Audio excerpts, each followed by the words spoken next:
Donc, on se fait un Cartoon Blender. Je vous ai donné le choix sur ma page Instagram entre Mojo Jojo et Scary Terry pour la première personne à passer dans le Blender.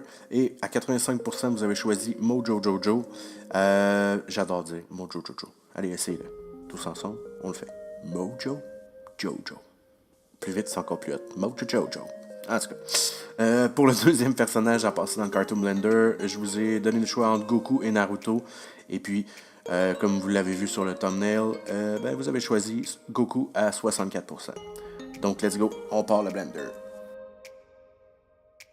Commençons ça avec Mr. Goku. En fait, je pense qu'il est un de mes personnages qui m'a initié tout court à la lecture illustrée, disons-le comme ça, pour pas appeler ça animé, parce que j'ai pas eu un gros kick sur l'animé, moi. Je commence à redécouvrir ça, mais à la base, je pense que c'est la seule anime que j'ai vue quand j'étais jeune. Un de mes chums avait, bref, le début de la série au complet, puis à tout fois qu'on allait chez eux, les chums jouaient aux jeux Nintendo, puis moi je m'assisais dans le coin, puis je lisais ses Dragon Ball.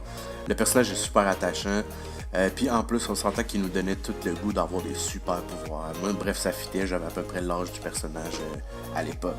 Donc voilà, vous devez savoir que Son Goku en fait s'appelait Kakarot dans l'idée originelle, disons. Et puis après ça, on l'a changé son nom pour Son Goku. Est-ce que c'était pour qu'on puisse plus le reconnaître ou peut-être, je sais pas, peut-être le mot caca dans Kakarot, mais ça m'étonnerait quand même. Et puis, on a changé par la suite pour Son. Au lieu de San Goku, c'est devenu Son. Puis je pense que San, ça veut dire genre petit ou fils. Mais je suis pas sûr. Fait que c'est peut-être juste la suite logique, genre anglicisée. Mais bref, ça a été Kakarot, Son Goku et maintenant Son Goku. Le créateur de Son Goku est en fait Akira Toriyama, qui est un character designer et un auteur de manga. En fait, vous l'avez vu travailler sur Doctor Slump, Dragon Ball, Chrono Trigger, Blue Dragon et puis plein d'autres projets super intéressants que vous connaissez. En fait, essayez de vous souvenir quand vous regardez des cartoons qui sont un petit peu, qui sont japonais, mais qui ont une touche un peu américanisée, un peu cartoon, plus que manga. Souvenez-vous de la face de Son Goku, vous allez la reconnaître dans plein d'autres personnages qu'il a fait. Je pense qu'il a été sur Yu-Gi-Oh!, des trucs comme ça aussi, si je ne me trompe pas. Et puis, voilà. Vous devez savoir que Son Goku est apparu pour la première fois, en fait Dragon Ball tout court, en 84 pour le Weekly Show and Jump. Et puis ça, dans le fond, c'est une espèce de maison d'édition japonaise qui est apparue le 2 juillet 1968. Ça fait quand même un bail que la culture animée existe là-bas. Et puis c'est ça, eux, ils faisaient des sorties hebdomadaires, dans le fond. Et puis, ça nous a permis de découvrir ça. Le merveilleux Dragon Ball qui roule encore, by the way. Ils font encore beaucoup de beau et bon matériel.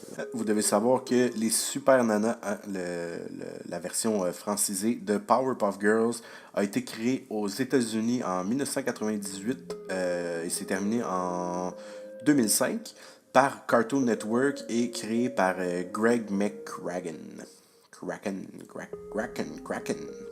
McCracken. Ouais. C'est lui, ça. Vous devez savoir que McCracken, en fait, ses premières apparitions dans les shows que vous avez connus, Bête comme un chien et le laboratoire de Dexter, il n'était pas, c'était pas le producer, c'était comme un des writers là-dedans. Et puis, par la suite, en fait, il a travaillé sur Foster, la maison des amis imaginaires, c'est la version française, en fait. Et puis, qui était chez Cartoon Network, ça lui a permis de gagner son premier Emmy et un premier Annie Award en avril 2008. C'est quand même très cool. Cartoon for the win, baby! Alors voilà, avant de terminer, juste vous dire, en fait, je trouve ça super intéressant moi pour ma conception de personnage. Donc si vous êtes des illustrateurs, je vous invite à faire un peu le test avec nous à tous les mois. À la limite, vous pouvez me partager ça sur la page Facebook, sur le Instagram de mon Facebook à moi, tout simplement, de Kevin Bouchard, illustrateur. Et puis, moi, au début du prochain Cartoon Blender, je vais me faire un plaisir, en fait, de poster vos mix, vos blends à vous autres, avec vos tags, vos liens vers vos pages web et tout ça. Donc, si ça vous tente, embarquez, essayez de faire ça. Vous allez voir, je pense que c'est quelque chose de très intéressant, en fait, pour le développement de votre conception de personnage, de voir où vous pouvez pousser tout ça. Voilà. Donc, pour la suite, pour le mois prochain, je vous invite à passer sur l'Instagram et à venir choisir dans les 4 personnages qui vont vous être suggérés, lesquels d'eux vous voulez qu'on mixe ensemble. Voilà! Voilà! Salut!